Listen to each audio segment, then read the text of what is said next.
नमस्कार दोस्तों, हरे कृष्णा, राधे राधे। कैसे हो आप सब लोग? आशा करती हूँ सब लोग बहुत अच्छे हैं। व्रत विधि उपाय में सभी लोगों का स्वागत करती हूँ। हमें नवरात्रि के दिन रोज़ हवन करना चाहिए, लेकिन अगर रोज़ नहीं कर पाते हैं तो कम से कम महाअष्टमी के दिन हमें हवन जरूर करनी चाहिए। तो देखिए, आज हम देखेंगे कि महाअष्टमी के दिन हम घर पर बिल्कुल सरल तरीके से हवन कैसे कर सकते हैं। और अगर आप पंडित जी बुलाकर हवन करना चाहते हैं तो वो सर्वोत्तम है।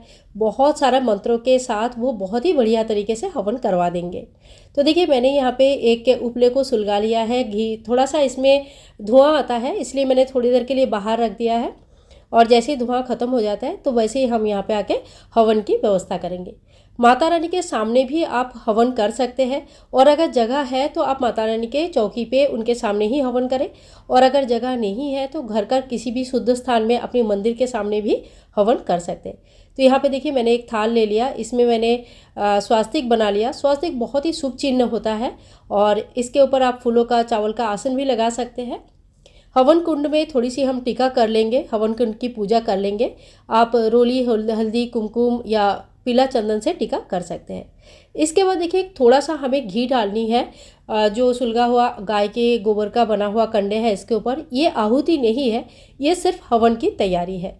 तो यहाँ पे मैंने थोड़ा सा घी डाल दिया और 2 कपूर डालेंगे। बहुत ज़्यादा कपूर यहाँ पे डालने की ज़रूरत नहीं है, नहीं तो काला धुआं काफ़ी होता है। और इसके साथ साथ हवन सामग्री लोबान, गुगुल इत्यादि जरूर ले लीजिएगा। लौंग, इलायची आपको जरूर लेनी चाहिए। शाम अगर हो सके तो पान के पत्ते की व्यवस्था जरूर करें, या मीठा पान की व्यवस्था जरूर करें। बतासा भी इस दिन भोग में जरूर चढ़ाया जाता है। कहते हैं कि अग्नि में जो भी भोग समर्पित होते हैं वो भगवान को डायरेक्ट लग जाती है, तो इसीलिए ये सारी चीज़ें कम से कम हमें जरूर चढ़ानी चाहिए। इसके अलावा आप जो भी भोग बनाएंगे वो भी चढ़ा सकते हैं।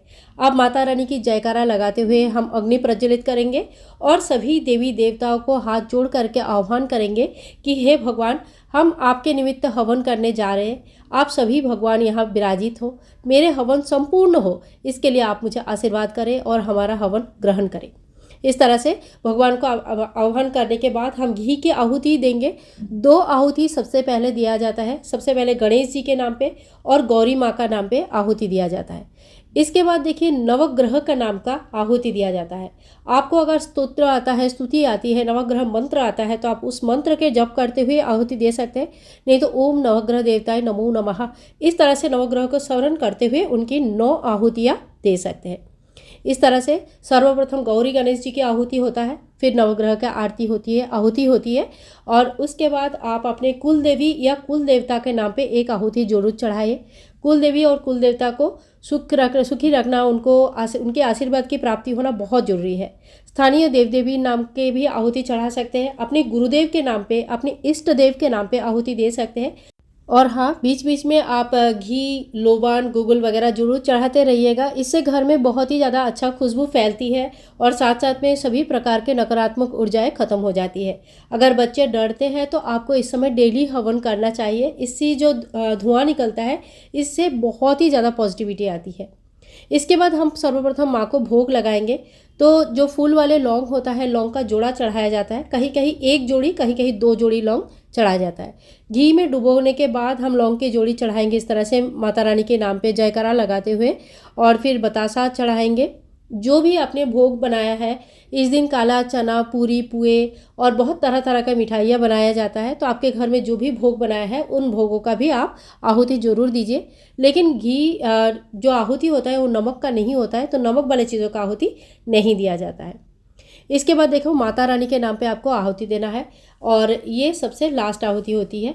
तो माता रानी के नाम पे आप 9 आहुतियाँ दे सकते हैं। नवदुर्गा के नाम पे, 9 आहुतियाँ आप दे सकते हैं। आप चाहे तो 11, 21, 51 और नहीं तो 108 आहुतियाँ भी दे सकते हैं। तो इस तरह से आप घर पर बहुत ही सरल विधि से माता रानी की कोई भी मंत्र का जप करते हुए आहुति दे सकते हैं। या माता रानी का अगर कोई मंत्र नहीं आता है तो जय माता दी का जयकारा लगाते हुए भी माता रानी को इस तरह से माता रानी के नाम पे हवन कर सकते हैं। हवन होने के बाद आप थोड़ी सी जल जरूर ले लीजिएगा, और चारों तरफ जल का छींटा लगा दीजिए। तो देखिए, कभी भी अग्नि में जल नहीं डाला जाता है, इस बात का विशेष ध्यान रखिएगा। तो जल जो छींटा हम देंगे वो चारों तरफ से, अग्नि के चारों तरफ से देंगे। और इसके बाद हाथ जोड़ करके क्षमा प्रार्थी होंगे।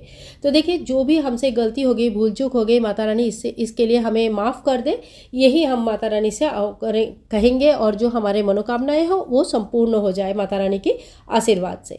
तो इसी तरह से घर पर बहुत ही सरल विधि से आप हवन कर सकते हैं। सप्तमी, अष्टमी, नवमी, दशमी आप हवन कर सकते हैं।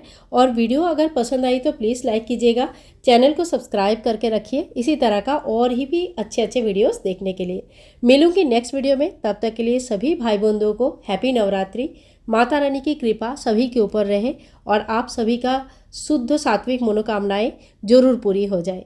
चलो दोस्तों, आज के लिए इतना ही। Bye bye and take care.